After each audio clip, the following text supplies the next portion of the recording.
So again, we're really excited to be here talking about this. The George Washington University team has put a lot of work, a lot of thought, a lot of strategic thinking into really just sort of changing the trajectory of annual giving and the donor count at the institution. Like a lot of institutions,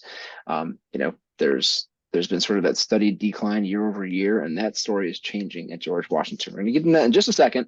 Before we do, I want to introduce our panelists. Very, very excited to be joined today by Sophia Masick-Rowe, who's a program manager at First Name. Sophia has been involved in every step of this George Washington engagement, really one of the lead players in shaping the strategy, in being involved with the students, hiring, program building, setting up the donor engagement center itself, which is where we're calling and texting and emailing from, involved in all the campaigns, really one of the lead players in this engagement on the First Name side. Likewise, Alan Ham, who's with George Washington University, Director of Participation, Direct Response, and Annual Giving. And I mean, this program doesn't exist if we don't have Al's leadership on that side to advocate for the program, to align, partners across campus, to, advocate for, the student work, the student video, to really keep everybody focused on the prize, on the big picture. So, Al, we just couldn't be more happy to be working with you and partnering with you. And really thank you for your leadership in this. My name is Justin. I'm co-founder at First Name. First Name's been around for a little more than 3 years now. We are video-first digital marketing and engagement, and we drive results in terms of annual giving, leadership annual giving. We're all about, solving what I think a lot of institutions are facing. Probably, not news to anyone. This is an R&L survey of a lot of institutions, and the large majority of them, 83%, have seen donor decline, meaning fewer overall donors to the institution over a 4-year period from 2019 to 2023. I'm sure a lot of you on the call have been facing this. It's an industry trend, right? And that's a big part of what we're looking at solving at First Name is how do we change that trajectory?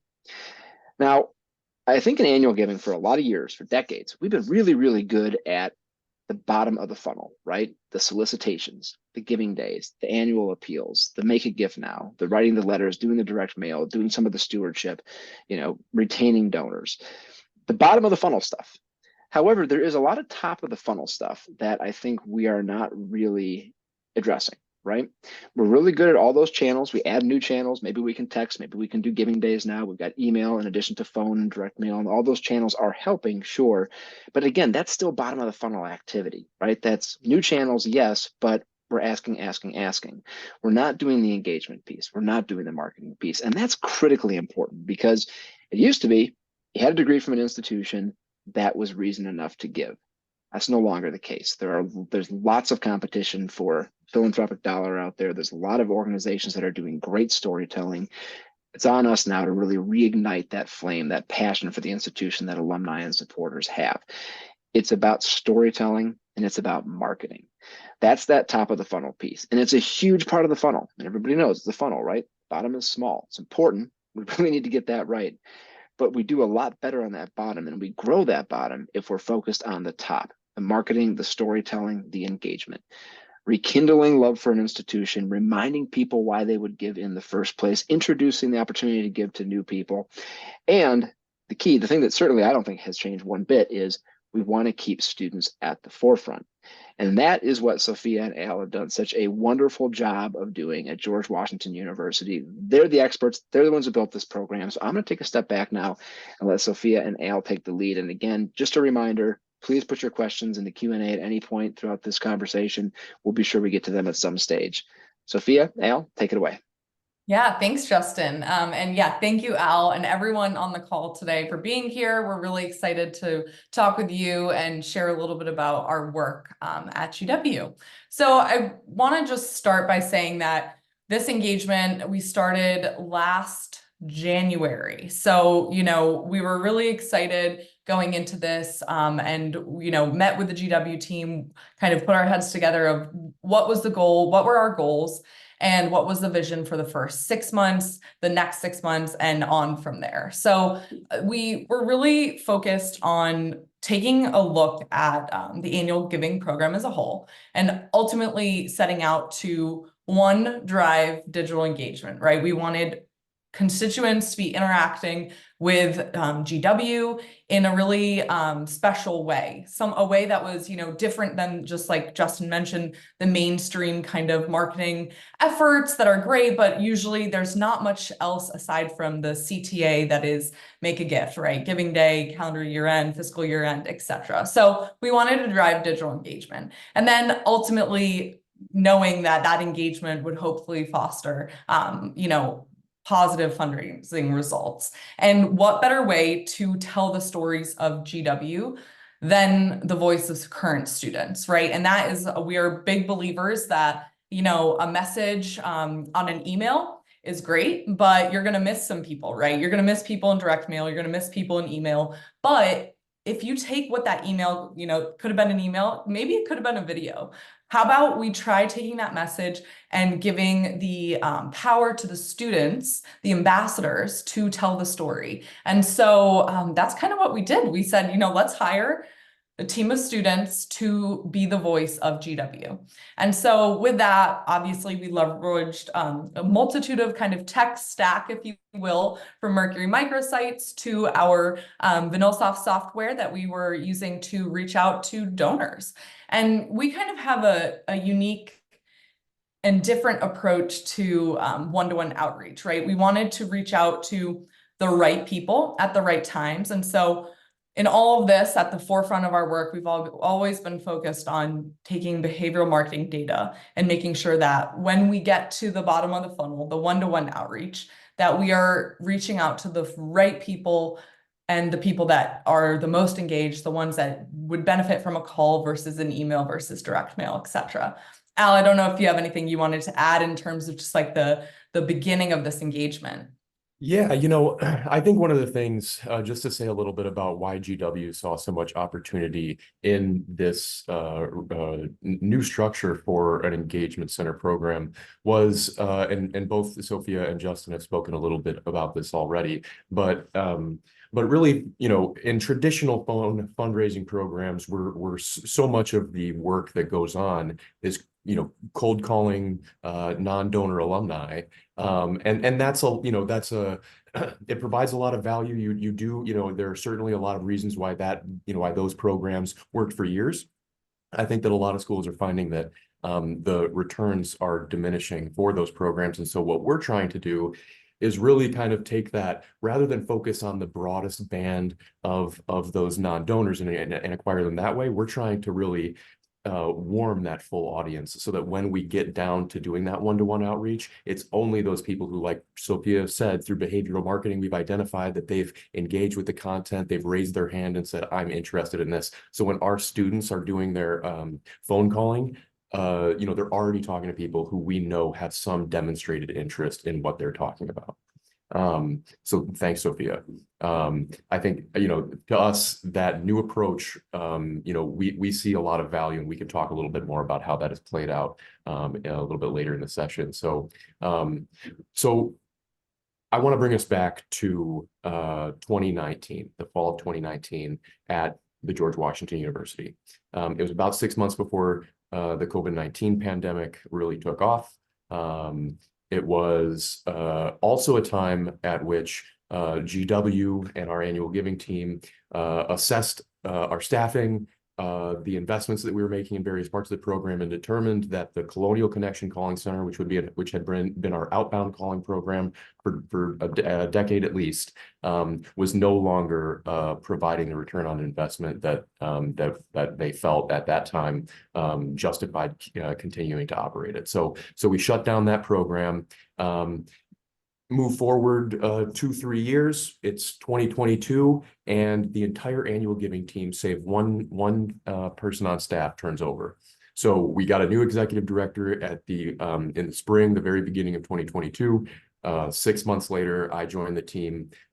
We had another assistant director join, and then and actually we just were able to finally fill a leadership annual giving director position on our LAG team, which we're really excited about. But our whole team turned over, and so the new mantra that we were really moving forward with was, it is riskier for our program to continue to do the same things that are not working than it is to take real risks, or what you might think of as a risk in an annual giving program, because what we've been doing isn't working. And I think, looking at the slide on the screen right now, you can see that from 2019 to 2022, we lost about 5% of our donors annually. Now, it looks a little bit like we may have stopped that decline in 2022.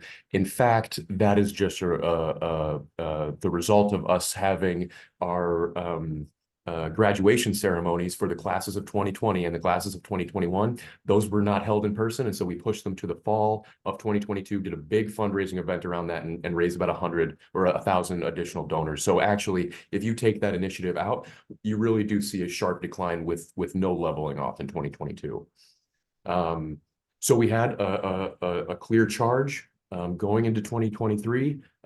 We knew what we had to do. And so let's move ahead to January. And we bring on the first name team, and the very first project that we get to work on together is Giving Day. So the chart that you see before you here is July 1 to March 1. So what we were looking at about a month out from Giving Day last year. For many of you, you probably also run Giving Days or have participated in them in some capacity. At GW, we run a 24-hour university-wide Giving Day that runs from noon on the first day to noon on the second day. Like I said, it's university-wide, so we involve all of our schools and units. And it's really, the biggest day, the biggest single day, biggest single effort for us in terms of our donor participation goals. So looking at, where we stood in March of 2023, we were about 1,300 donors down from where we were at that time in the previous year. And that's also at this time would be accounting for those additional, 1,000 donors. So there is that, but at the same time, it's a huge decline from where we had been, even 3 years previously. So again, our work was cut out for us. Yeah, and so a huge part of, I think, when we came on was knowing that we wanted to really enrich the entire Giving Day experience. The concept of Giving Day at GW is also relatively new. I think the campaign had only been around the institution 2021. for, a couple years. So it was still very new. There maybe wasn't as much familiarity with the brand. What even is the Giving Day, right? You've got your young alums that probably have no idea. It wasn't a thing when they were on campus, and then your, other affiliates and constituents that just maybe weren't aware. So we wanted to really lean into the excitement that Giving Days bring, right? There's a lot of energy. There's a lot of opportunities to use video to tell the story of what is happening and why it's important to contribute. And so we, in a 3-month period, hired and trained a team of 10 digital ambassadors. And so we call them GW Digital Ambassadors, which is GWDA for short. So you'll see that throughout our slides, but really focused on training up the student team, getting them excited to tell the story about Giving Day. And so working with the GW annual giving team, we ultimately put together a stack of 7 campaign videos. And so when you think about video, it's a little different than what you might be envisioning, which is traditionally, just stewardship videos, right? That was one component of our work, but we were really focusing on how to tell the story, the warming, get this audience ready to make a gift, and provide them updates throughout the day, because there was a lot happening on campus and online. So this content was going out across email, Give Campus, and organic social media. So we're really focusing on a multitude of platforms, and really just excited to bring in the donor experience and make it something that's really special. So that being said, our campaign videos were kind of across multiple areas of focus. There was an explainer video talking about, in layman terms, what is a Giving Day? How can you participate, and where can you participate, right? Educating people that it's not just making a gift to an annual fund. Sure, that's an option, but there's a multitude of places and kind of passions they can lean into.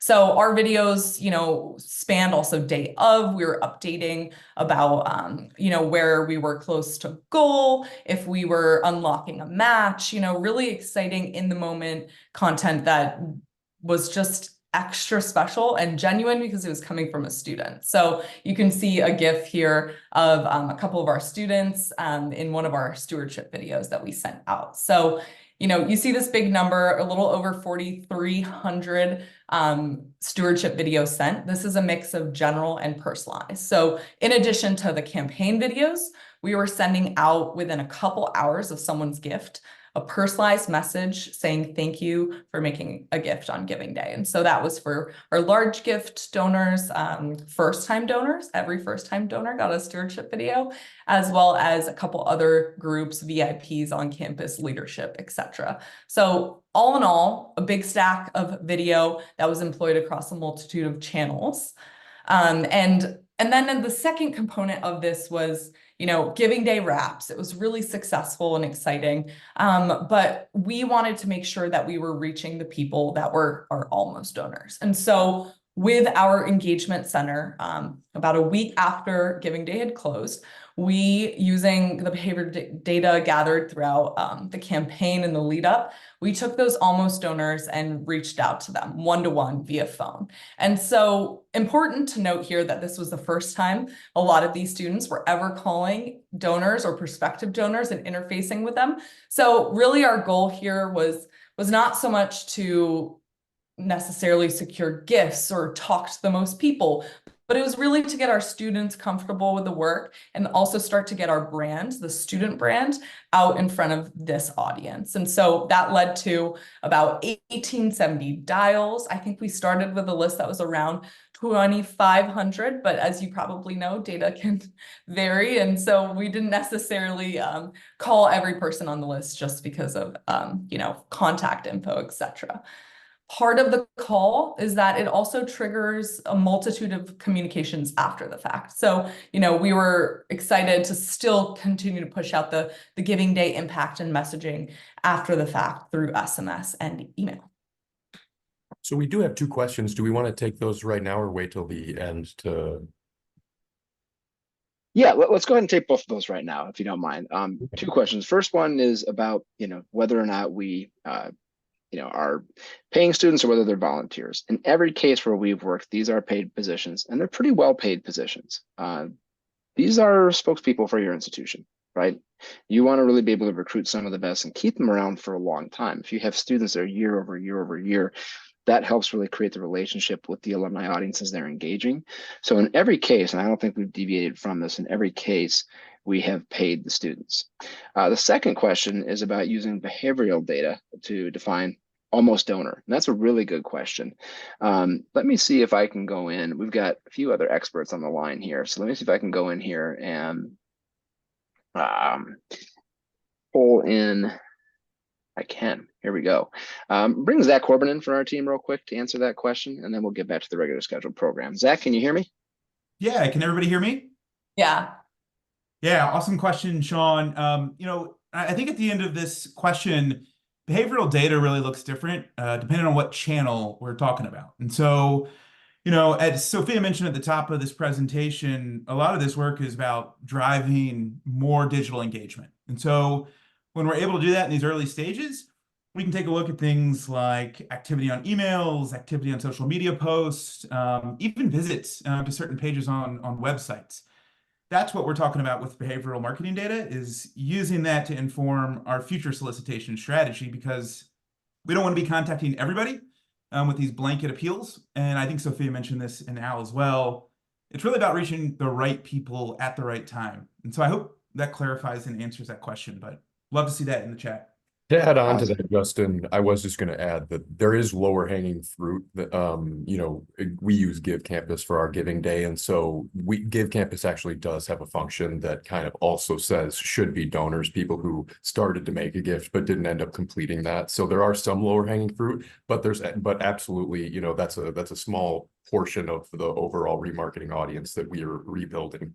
Yeah, and I will also add, GW's database has engagement tracking in terms of participation in events and, you know, other variables. And if they were a past phone donor, where are they making their gift through? And so we do use that data to create segments within our system and to kind of prioritize who ends up being the people we reach out to. Yeah, those are great questions. Yeah, so certainly the students are at the core, a huge part of this work, and always, typically the highest paid job on campus. And we really try to foster a good team environment, especially considering this is just a very dynamic space. And there's a lot of, autonomy in the work they do, because a lot of times we try to lean on them to tell the story through their voice and not so much give scripts. So we do lean on the students a lot. And so it's important for them to feel kind of rewarded in that sense, both with, pay, but also other perks that we'll get into that a little later. Cool. So I think we're going to pivot here, and the format we'll follow is, okay, we'll talk about a campaign we've done. We picked out a couple that are exciting, and then we're going to hold you till the end to find out how that campaign performed. So hold tight. We're going to jump to the next campaign, and at the end we'll kind of talk a little bit about the impact and what this did for annual giving as a whole. All right.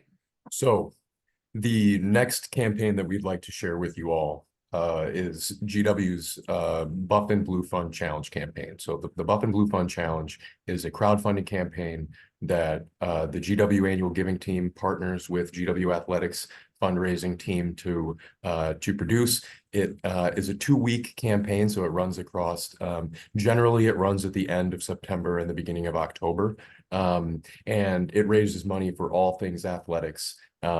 Historically, this has been a huge campaign in terms of our donor count for athletics. For athletics alone, this campaign brings in on the higher end 40% of the annual donors that they get, on average. And so this is a really big opportunity for us. It happens in the at the end of the first quarter, very beginning of the second. And so it's a great opportunity for us to kind of get a message out there, engage these folks early, and then hopefully it gives us another opportunity to solicit them for a second gift, upgrade gift later in the year.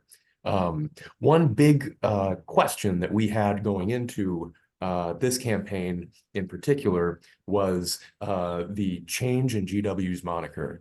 So at GW, and I'm sure at many of your institutions, your athletic partners are feel very strongly about their brand, how they can use it, and their alumni also are very invested in that brand. So when GW made the decision a few years ago to move away from the Colonial moniker, it was an uproar. Many of our athletics donors we heard from, and that continued until June of this last year, when we announced the Revolutionaries GW Revs as our new moniker. So we heard a lot of positivity, but obviously there was a lot of people who were still upset that we're no longer the Colonials. Athletics, is an audience that's particularly sensitive to this change, and so going into Buff and Blue Fund Challenge, we were really not sure how well it would be received. To complicate this further, the announcement was made in June and the campaign launched in September, but we at the start of the campaign, we still did not have the full suite of GW Revolutionaries logos and branding. So what you'll see, and we'll share an example of one of the videos that the student team produced, we had to get really creative with how to kind of tie in the Revolutionaries and that message while still driving people to get excited around the brand. So I'll let Sophia talk a little bit about how we did that. Yeah. So athletics is such a fun, creative, dynamic space.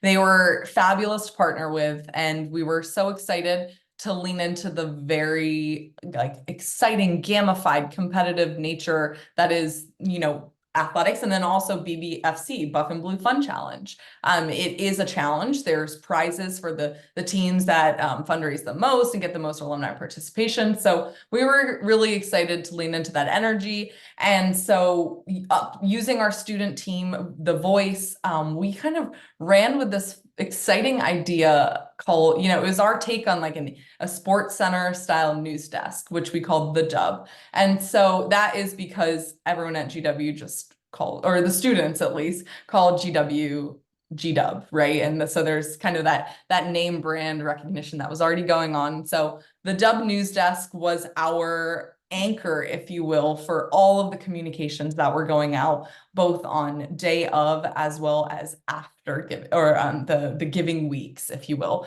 And 2 weeks is a long time frame. So we wanted to make sure that we are keeping alumni and constituents and friends engaged throughout the 2 weeks and making sure that just after their gift, they don't drop off. We want them to stay excited and share the message. So this resulted in 50 total assets. And you might look at that and be like, oh my God, you made 50 videos? Not quite. Like we said, we always take a very intentional approach to the videos we are putting forward.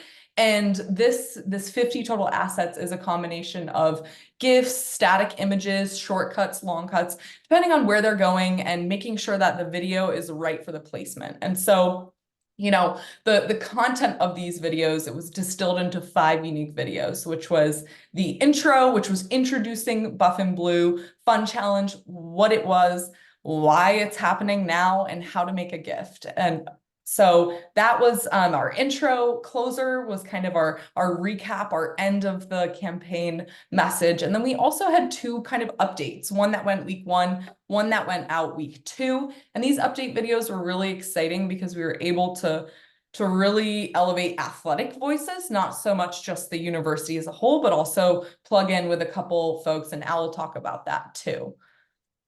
Yeah, so one of the, obviously being able to put students front and center on, the videos and all of our media for this campaign is a huge improvement from what we've done in previous years. We still had a video component in previous years, but it was, it would be singular, and it would be, produced by our internal team, and students, student athletes are definitely, all throughout, but they're not the center. It's not their voice. And so we were really excited by that. One of the other things that this partnership allowed us to do is to build a kind of a model for how we can take this crowdfunding campaign that we partnered with on athletics, and then make that successful for some of our other schools and units. So, some of the trust building things, the things that I think really were impactful, we were able to do an interview with one of our GWDA students. You see it in the lower right-hand corner there. She was able to interview our director of athletics advancement. We also were able to include an interview with one of our student athletic council president, current student athletes. So, so it was really just a great opportunity for us to showcase what this partnership can bring and how it can elevate some of the work that we're already doing with these schools and units. And since we're already planning a new campaign with the athletics team, they're, one of our most enthusiastic partners, but we've had several of our other schools and units reach out because they want to do something very, very similar to this. And so from our perspective, the trust building and the proof of concept and really being able to execute that with results, which we'll get to, was a huge secondary benefit from our perspective. Yeah, and so in reflecting on this campaign, we were really excited by the content. The dub was just very exciting. And so we're going to show you an example of, I believe it was one of the update videos featuring the student athlete and the president of SAC. So hold tight and we will get that going.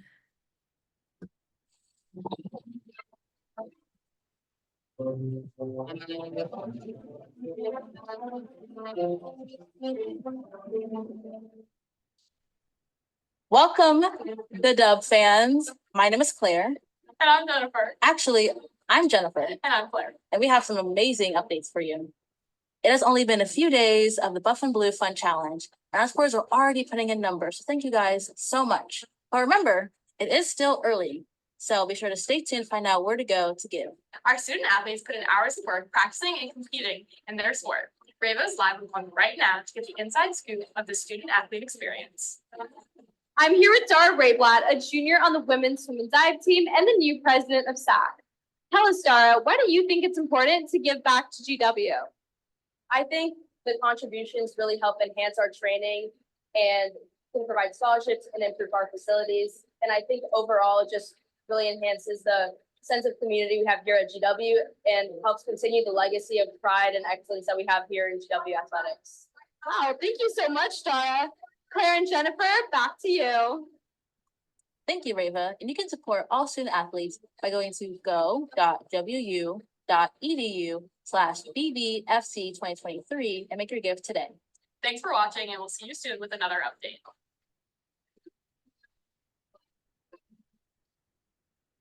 Yeah, so we hope you enjoyed that. That was just one of the videos for that campaign, like we said. And in addition to this, we've got another example at the end, but we were able to run with the same Dub news desk kind of anchor and produce a really fun stewardship video, which we will show towards the end of this presentation. Every time. All right, so we're gonna pivot here. So we talked crowdfunding, we talked very giving day. Let's talk a little bit about traditional annual giving and how this work can slot into your very commonplace kind of direct mail, email, membership appeal kind of work.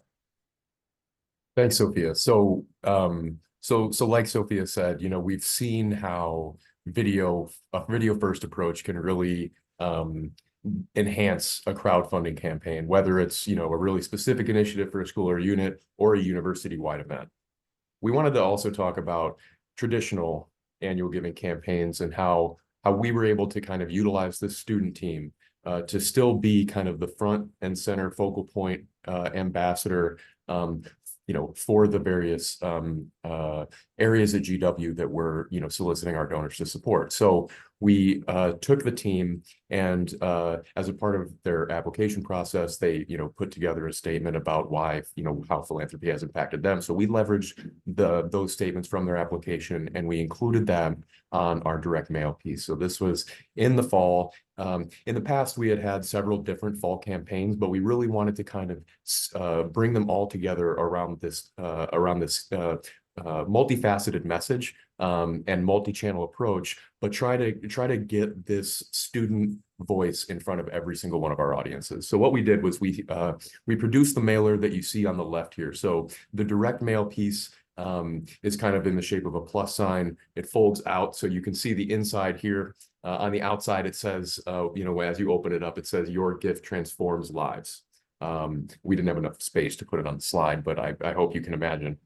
So when you open it up, you see 4 students on the team, and each of them is accompanied by a quote as well as a call to action in the middle. When you opened up this mailer, the included in it was this letter that you see to the lower right, and included on there were QR codes. So earlier in the presentation, Sophia mentioned one of the technologies that First Name brought to the program is this personalized microsite experience. And so what this is it allows us to create a website for every single person in our solicitation. As long as they have an email, we can have that, we can personalize it to their first name, have the art, on the page, the background image you see here with the trees and students pushing the carts, that can be personalized. The call to action can be personalized. And then even further, when you scroll down on this page, and you can see here, we have the 3 little boxes below on that personalized microsite section in the center. One is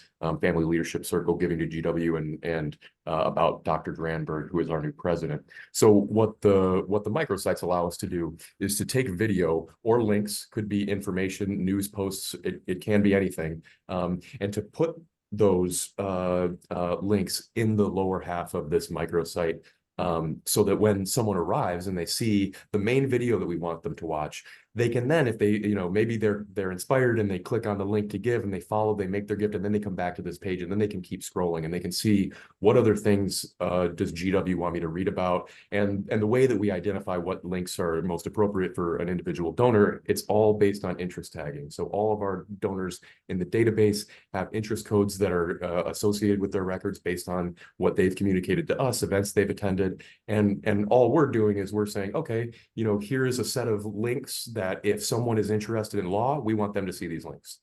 And if someone is interested in athletics, we want them to see these links. And so it's a really dynamic approach to kind of putting those interests front and center. And then that allows us to get a little bit more insight into what these folks are actually interested in and what they're reading about once they're on the page. So this is personalized. So Richard here receives his letter. He scans the QR code with his phone, and it brings him to this microsite where he watches the video. In the video that we have here for Richard, you can see it, you may not be able to tell, but it's actually Claire who's one of our students who's featured in the upper center of the direct mail piece. So we're really trying to put that student continuously and that same message in front of our donors. And then finally, we were able to actually also personalize the giving form experience using GiveCampus's personalization tools. So in that, you're basically just able to take the address you have on file for that donor, their email address, first name, and you're able to personalize that so that when they click on that microsite link to give, it brings them to the GiveCampus giving form, which says, "Hi, Richard." You know, they don't have to enter their address, they don't have to enter their email. As long as they, as long as the address corresponds, that we have on file corresponds to the one that they're using to make the gift on the credit card. It's a really seamless process. And I think the real benefit there is removing friction while maintaining this personalized experience. Yeah, and what was really exciting about this is the continuity of the students being at the forefront of the story of what, funds can impact and how the impact that might have on a student's life. A lot of students at GW, and I'll speak specifically to the team, are beneficiaries of, philanthropy. And so that's really extra special for the message to be really sincere and hit very close to home for a lot of our students. And so, yeah, Claire was featured throughout this. And then the best part is that, when you take a step back, this is running across, I think, a month and a half. People were receiving communications featuring our students. And so a key element in this was obviously our phone outreach, which kind of came at the tail end, but the paid digital ads that we put out that were really fun and unique to kind of switch things up. I mean, no one loves to get necessarily a phone call, right? I mean, most of us probably don't even answer our phones a lot these days, but we wanted to make sure, again, that the right people were the ones getting phone outreach. And so we employed targeted ads, and this was on paid digital, Meta. And you can see here kind of 2 screen grabs from these ads, and they were really leaning into just the fun, unique element that is that can be phone outreach. And so our students, we had 2 different ads running based on kind of what segment you were in, and it was either Lisa or Claire talking a little bit about, this is what we're doing right now. This is why we want you to get involved. But, if you don't want to make your gift now, no worries. I'm going to reach out next week over the phone. You'll be hearing from me. And so again, leaning into just fun messaging that is not stuffy, that is not just static, right? We wanted this to be dynamic and to catch someone's attention. So that kind of trickled in and warmed our audience, which led to phone outreach. And so here, the goal was to have one-to-one connections with our past and prospective donors and provide a campaign lift. So messaging was personalized across the board. And, everything from the very first direct mail piece all the way through the phone outreach was those same students that they might recognize on from any of those pieces across the board. And so with this, our list, as you can imagine, put yourselves in October of last year, it was a very tumultuous time for many people in the world. And so with that, we had to augment our list a little bit, which resulted in the final size of that phone outreach pool being about a little over under 2,500, 2,200. And so with that, the great thing that did happen was we had 402 unique conversations. That means that someone actively picked up the phone and said, hey, I'm going to talk to the student. They might not have made a gift necessarily, but they had a conversation, which is a big win for us. Because second kind of tier focus is that we're not only making the ask, of course, that's part of the conversation, but we want the focus to be on engagement. And also as kind of a secondary benefit, we are getting bio updates. So, with this campaign, we had 334 updates to phone, address, last name, other preferences for communication outreach. And so that is a huge win for us because, as you can imagine, and I'm sure you all empathize, that data can be rough, especially with COVID. A lot of people are moving. And so addresses that might have been accurate 4 years ago are not necessarily accurate today. But I think the most exciting thing that we observed across this campaign was that activity, and I'm sure you all know this, but it's not about the gift over the phone. It's about the gift, right? And where they give and how they give. And so we noticed that activity was happening, obviously, more offline after the phone call, after the emails, after the SMS, than actually on the phone. And so we kind of took all that data, who we called and who ended up making a gift in the month after. And that resulted in a 12.7% conversion rate from people that got a phone call and ultimately ended up making a gift. And so we were really excited to see that, activity, and it helped us kind of reframe the approach, because it's important to know that, people are going to make a gift anywhere. And we just want to make sure that we're continuing the conversation and keeping them warm throughout. Yeah, thanks, Sophia. And we did get a question from Jeanette. It looks like Justin is responding to by text, but I will really quick.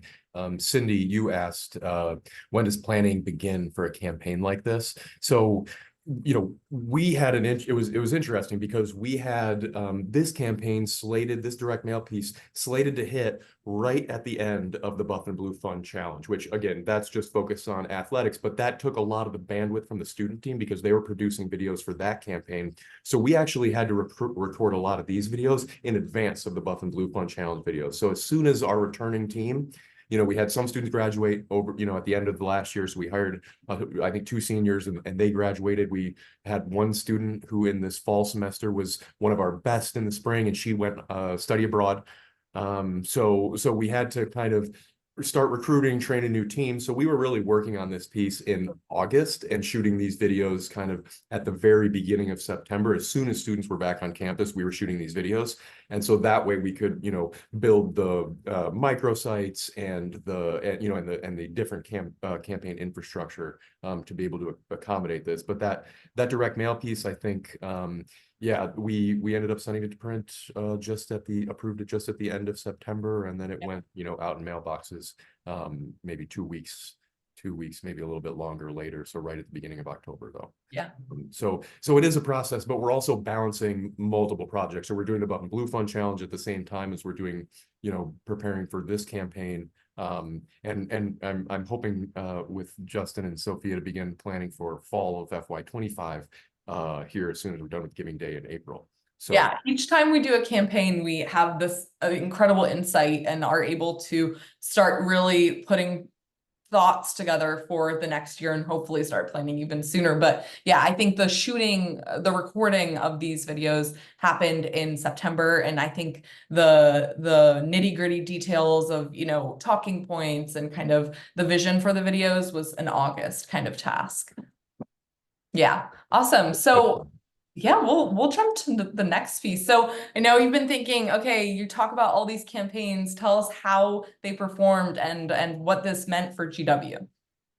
So 50% growth in online donors, not something to sneeze at. For our program where we are totally focused on getting that participation number, our donor count as high as we possibly can. This was huge. That slide that we referenced earlier in the presentation where you saw kind of July to March from 2019 to 2023. And this Giving Day campaign really allowed us to close that gap. So after books closed on Giving Day, it's late April, and we were effectively level with where we were last year. I think we were even a little bit ahead. So that was huge for us, and it allowed us, to come into the last couple months of the fiscal year with a great deal of momentum. And like Sophia said, we were able to leverage the calling outreach to kind of continue the momentum from Giving Day, and really to gather as much support as we can before the end of the year there. Buff and Blue Fun Challenge was huge. This was a huge success. I think it's tough to grow donors. I think it's sometimes also very tough to grow dollars, especially when you're talking about a campaign that has in the past had so much enthusiasm behind it. You know, our athletics donors are some of our most engaged. And so we weren't sure going into this, as I said, how they were going to respond to the Colonial moniker change, how they were going to respond to, you know, the call to action. But I think we, you know, it was really, it really kind of helped demonstrate the proof of concept that we can have this, you know, putting these, you know, our students in front of these, in front of our audiences, you know, that's what they want to see. And, you know, and I think our athletic team agrees. And then finally, our traditional annual giving campaign. So the fall campaign that we were just talking about a minute ago, you know, I think the number that we were most impressed with was the unique donors from this campaign. I mean, 180, almost 200% up from this time in the previous year, which is huge. And it wasn't as though, you know, there was at this point in the year a great deal of necessarily growth to be done in this audience. And so I think it really does speak to the effect of this strategy change and kind of our shifting the way that we're approaching our donors and getting that message out to them. Yeah. So what does that look like? You know, you had a few good campaigns, but what does that actually look like when all the books are closed and the dollars are counted? So what we're looking at here, 2019 to 2024, the fall that we just closed, and we're up. We're up, and for the first time since 2019. So obviously we still have a great deal of work to do. You know, this is only the first part of the year, but I think this is a tremendous, you know, result and a great, you know, way for us to continue to make the case that this is the right strategy and that we, you know, continue to focus on, you know, where do we go from here? How do we kind of improve this from here? But we're on the right track now. Yeah. And I think big picture, what you've heard and what we've said is that, you know, the focus is, we know it's not linear, right? We know just one video or email or text is not going to be the game changer for someone to make a gift. It requires time and face recognition, trust, brand recognition. And so with that, we know that the donor journey is not linear and that it really is about kind of persistent storytelling and sincere messaging. And so we're just very excited to see and to go into the next 6 months. Yeah, that really is true. I mean, just to double down on that real quick, the value of being ever present in a non-intrusive way through really good video-driven marketing, digital marketing. You know, I think there were some gifts to campaigns in December, well, gifts in December that were responses to emails sent in like May or April, meaning that a donor went into their email inbox, searched something that they received 8 months ago and made a gift. Now, I think it's pretty reasonable to expect that, you know, that person's not suddenly saying, oh, that email from George Washington University in April or May, I got to give now. Now, they saw something on Facebook. They saw something on Instagram. They saw something in a text message, or maybe they saw caller ID on their phone. And that reminded them that, oh, right.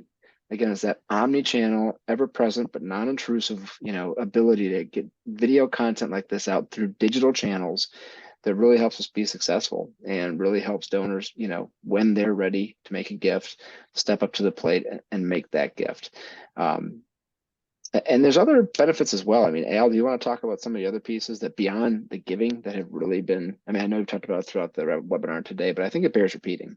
Yeah, absolutely. I mean, you know, so for those of us on the call who are familiar with traditional phone programs in, you know, especially in higher ed, you know, student retention is really challenging. It's, you know, you can offer a good wage, but I think a lot of times students, you know, will often, one of the things that I heard the most when I was running a phone center at my alma mater was, they're just burnt out. They just get really tired of kind of, you know, dialing and burning through those lists. And I think being, you know, because we're structuring this program where the students really do have a lot of autonomy in the way and creative license to kind of bring themselves to the video, you know, it just it creates such a more positive experience. It's more dynamic and varied. And so, you know, we have some members of the team who really like calling.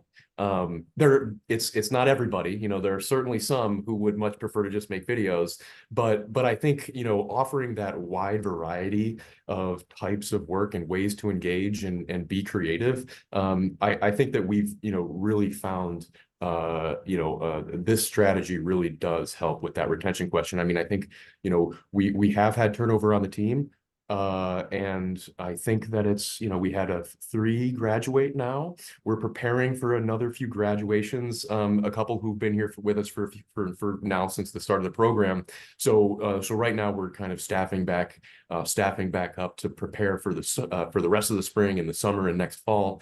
But I think student retention, and just even the students who have left, because, you know, we had one student leave just recently because she had to change her major, wouldn't be able to graduate unless she took 6 classes. But she came to us and said, you know, this was a great experience. I would, you know, this is the reason I'm leaving. And, you know, and we said, if you ever want to come back, we would love to have you. And so, and, you know, and just one more point on this, it's actually been one of the greatest tools for our recruitment is current members on the team. You know, 2 of the members on the team right now who are some of our, you know, who I'm most excited about, frankly, they did not apply through the job posting. It was someone else who was already on the team who said, hey, my friend really likes to do this stuff. I think he'd be really good. And then, you know, the other benefit that I wanted to just reiterate was the collaborative partnerships.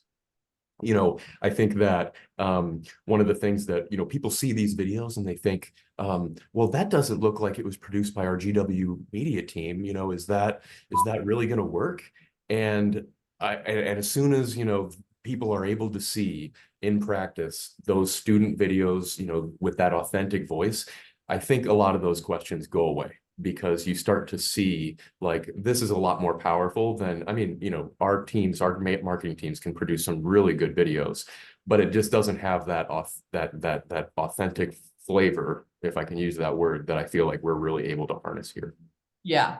And I will say, you know, Cindy threw out a question about the authenticity, you know, of the messaging. Are students shooting these videos themselves, and who's kind of doing what when?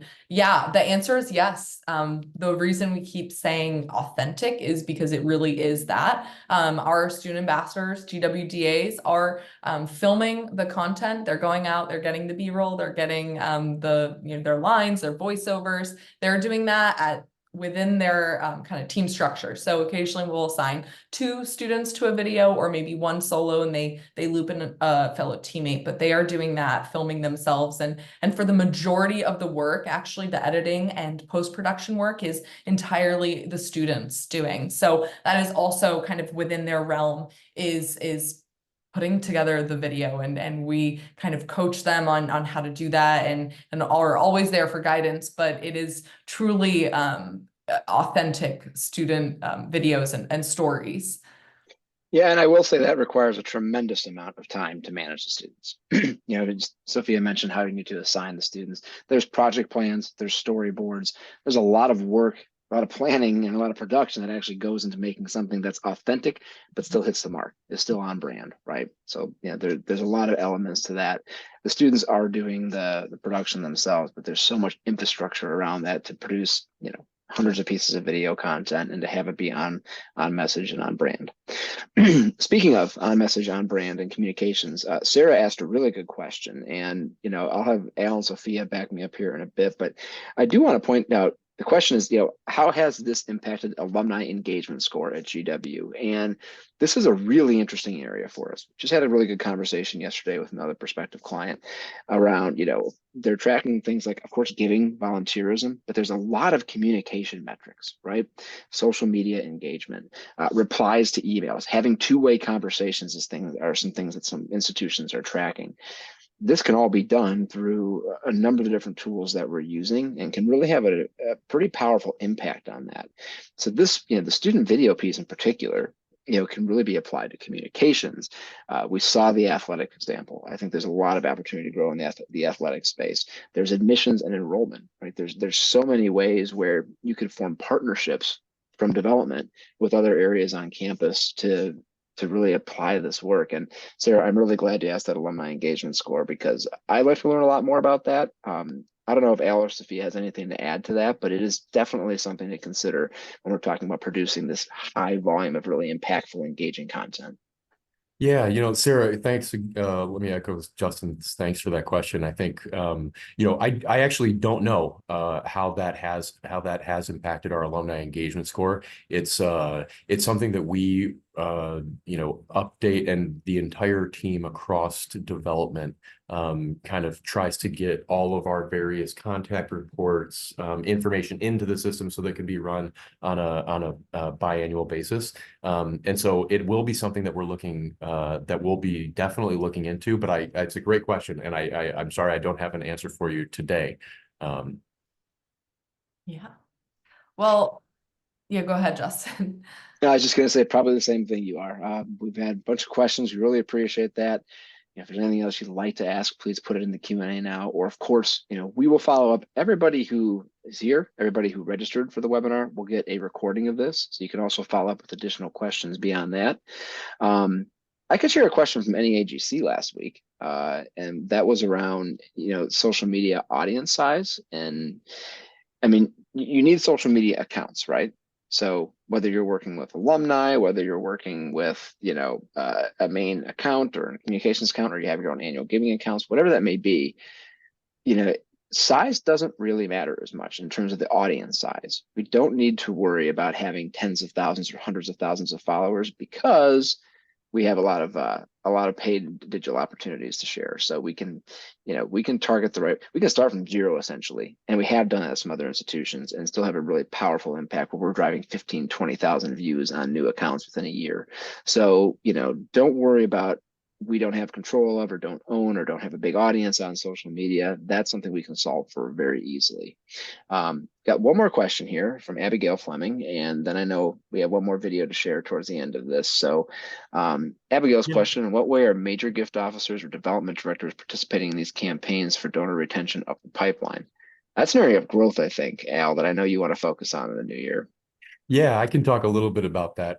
Abigail, nice to see you on the call, former Beloit College alum and alumni office colleague. So we've been, I can speak to it in some of our,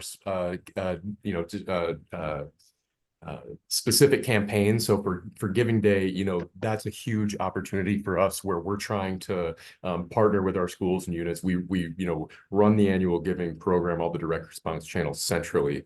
And so the way that we're structured is we have directors of constituent engagement that live in all of the units and report up to their deans. And so we're really coordinating directly with those partners to try to find opportunities for kind of either identifying prospects, leveraging kind of some of the data that we've got produced in the engagement center through the phone. If there are potential leads, those are the kinds of things that we'll be sharing while we're calling. But I think they're beyond a specific campaign. I mean, I think for donor retention, this is one area where I think I mentioned at the beginning of the call, you may not have already been on, but we on the annual giving team at GW, we did just hire, and she's now, I think it's just coming up on her finishing her first month, our director for leadership annual giving. And so we're really excited. That paid position has been vacant for some time. So we're really excited about some of the partnerships and ways, like Justin said, we can really grow this program, because I think that is an opportunity for growth.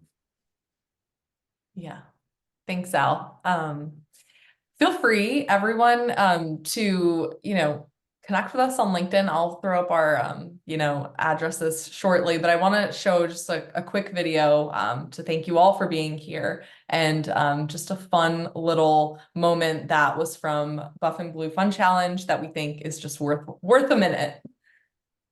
Hello, everyone. This is Jennifer, Reva, and Claire. and we're coming at you back again for the last time for this year's Buff and Blue Fun Challenge. We want to thank you for making a gift during the 2023 Buff and Blue Fun Challenge. You guys did so amazing. Your support helped fund student athlete scholarships, travel, nutrition, academic support, and overall investment to help us win more championships here at Foggy Bottom. And as an extra thank you, we want to share with you a few behind the scenes bloopers from the Dubs Music Death. more energy, more energy, more footwork, more footwork. We have had your. Hello, Earthlings. Hello, welcome to the W team, the Student Scholarship Fund, the Student Athlete Scholarship Fund, or the Buff and Blue Fund. Sorry. We are the Dub. Hi everyone, we are the GW Dub. What do I say? We're the Dub. The Buff and Blue Fun Challenge. Oh my gosh. Yeah, I have no idea what to do. It's kind of funny. Yeah, I mean, we're funny people though, right? We are, we're We just are the issue. so- We can't be funny on Oh, camera. we're so funny. Leva is live with one right now. Remember, rate high and enjoy a quick snack. Jennifer, how you feel about the Buff and Blue of the challenge? Oh my gosh, bluffing, I'm bluffing because it's near the end of the Buff and Blue Fun Challenge. All right, certainly thought. That is so clever though. Oh That my was so good. We hope you guys enjoyed our blooper reel. So thank you again and raise high. So we hope you enjoyed that. That was the stewardship video that went out to all donors to the Buff and Blue Fun Challenge. And they got to see that fun blooper reel, a little behind the scenes from the Dub News Desk. And we just want to thank you for being here again. So Hello, everyone. every time.